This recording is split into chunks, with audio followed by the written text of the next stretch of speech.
And there you take a look at Fern. As we pointed out earlier, with a win tonight, I don't think there'd be any doubt that Fern would wrap up divisional honors in the 3-year-old filly trotting ranks, Ken. That's right. She's won 12 of 18 starts in her elimination. She was coming back after a month layoff, but she had a little trouble with the starts. The starts are very tricky here at Colonial Downs, and she is right here, right on the gate, as actually she's made a break, and now she's far, far back, and let's roll it. And actually, she makes a remarkable recovery here. Luke Willett said she had never done that before. He had rushed her up to the gate, and she made a bobble at the start. But she is going to bounce back here, and she spotted the field some 5 lengths. And here she is actually getting into the race as that fabulous face that stole some very easy fractions and held off the pocket sitter for a mild upset. That's True Blue Victory, who had yielded the lead and angled from the 2-hole. Is no threat here, but the heavy favorite Fern, who broke before the start and spotted the field those 5 lengths, caught behind a dull flow, had a tough trip, but she still makes the final.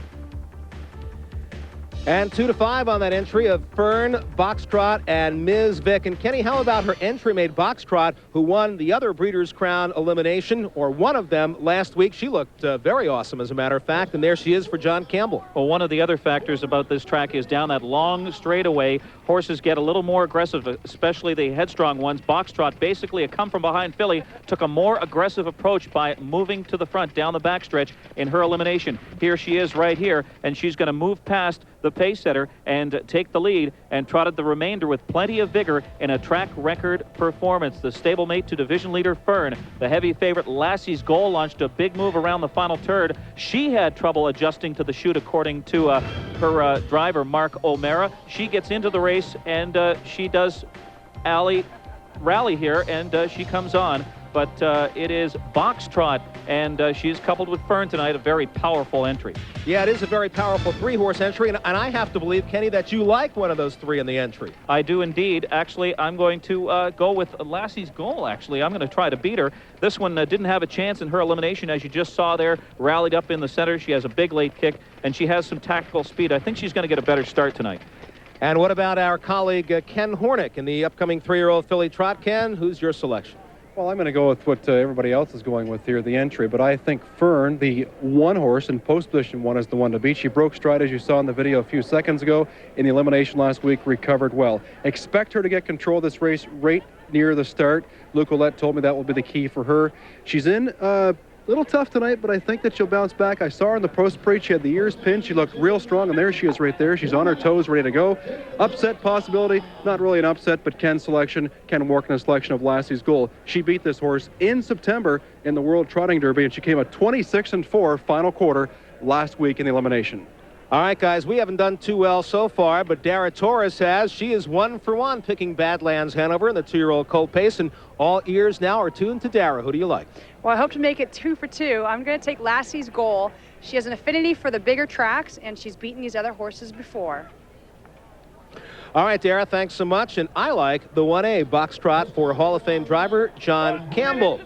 And here you take a look, the entry, Fern, Boxtrot, and Ms. Vick. You won't make a whole lot of money there, the 1 to 2. Then you see some outsiders. Lassie's Goal is also getting some play at 2 to 1. And Ken, tell us about the relevance of post positions here at Colonial Downs. Well, Gary, post position, according to their statistics, is basically negligible here. The rail is the worst post position. There's a crown in the racetrack, which helps horses from the middle of the pack gain better momentum than the inside starters. And as I mentioned, headstrong horses can be tough to control down that long half-mile straightaway.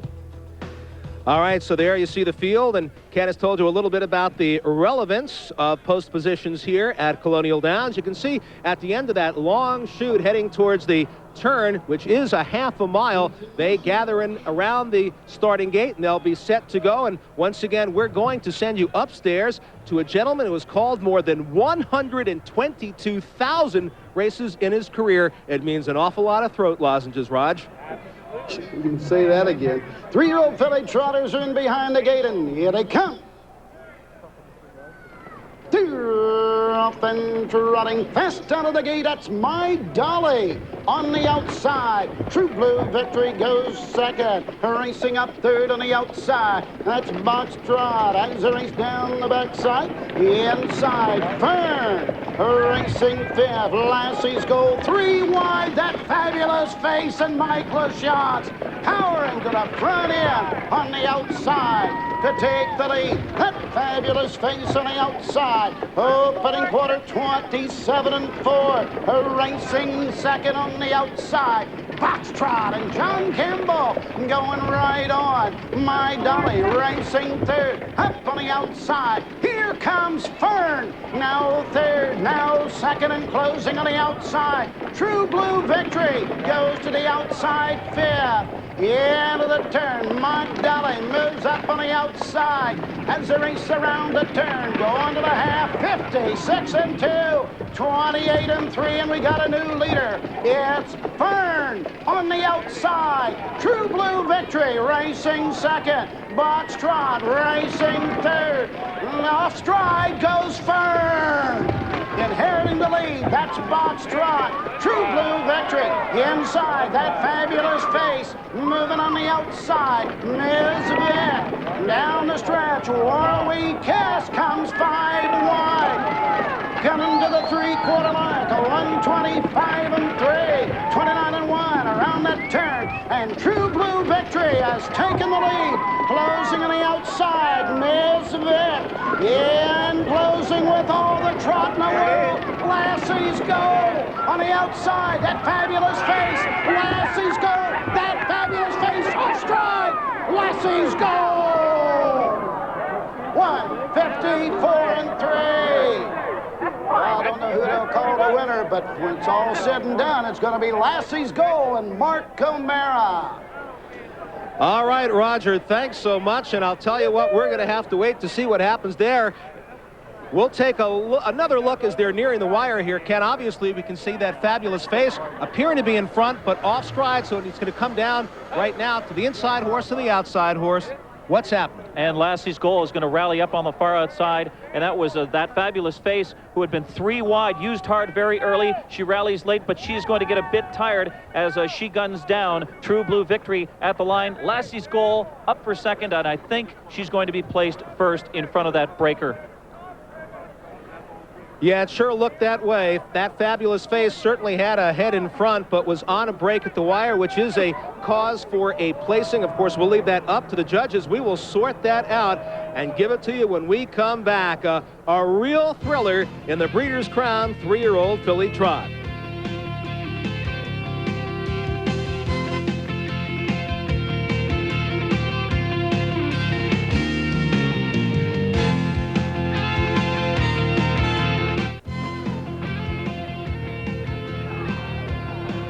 Well, there is number 6, that fabulous face that crossed the wire first. They have just put up the unofficial order of finish on the infield tote board, and number 6, that fabulous face, is up first, but flashing as well. And we'll take another look as they come down to the wire.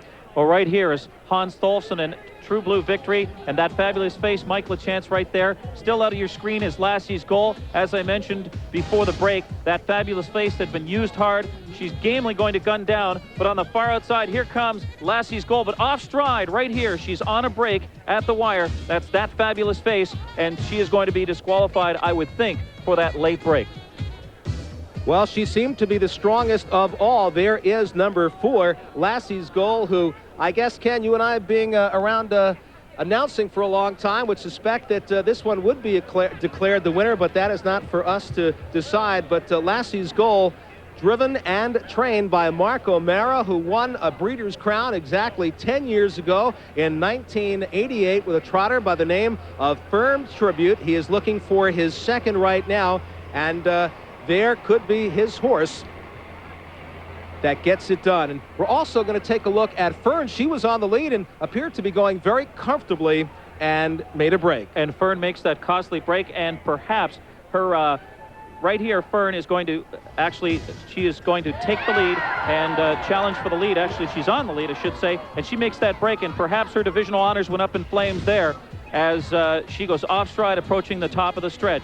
And John Campbell with Box Trot, the other half of the entry, cannot hold sway, and True Blue Victory guns her down in the deep stretch. But on the from far out of it is Lassie's goal. She's right here out of your screen, and she's going to rally up for second. All right, we're going to send it down to Ken Hornick, who is with trainer-driver Mark O'Mara. We're in the winner's circle here with Mark O'Mara. Mark, not the most memorable way to win the race, but hey, you get second place first. But like last week elimination, she was flying down the long stretch here at Colonial Downs. Yeah, she overcame my drive. She was real good. She raced tremendous last week and raced tremendous again tonight. I got her caught in along the rail, and I couldn't get out. Had to back her out, everybody, before I could move her in the lane. Now, what are the plans for this filly after this year? Probably race her. Yeah. We're just aiming her for this thing, you know, to prepare for the end of the year and be strong at the end of the year, and we're real proud that she's done that. Okay, you're on the far outside, Mark. You'll be flying on the outside. I thought for sure you're going to blow by everybody. This is your horse on the outside. You had a lot of horses to pass, and she kicked in big and was real strong again. Yeah, she was great. There's a little wind in our face here, you know, tonight, and it's pretty cool. And when you're going at the speeds that we go now, it's hard to gain all that ground. So she was tremendous to overcome all that. Okay, Mark O'Mara, the driver. Frank O'Mara, his father, trains. Lassie's Goal finishes second, but is placed first, and she is the Breeders' Crown champion. Not only the Breeders' Crown winner, a whole lot more. There you see Minnesota Twins manager Tom Kelly, an avid harness racing fan, making the presentation to the connections of Lassie's Goal. So Lassie's Goal is the winner of the 1998 Breeders' Crown 3-year-old filly Trot. She was a $45,000 supplemental entry. It pays off. There you see the full order of finish, with Fern finishing 9th and last in the field. Lassie's Goal, a 3-year-old daughter of Armbro Goal from the Speedbowl mare, Miss Haddigill. Right now, back down to Ken Hornick.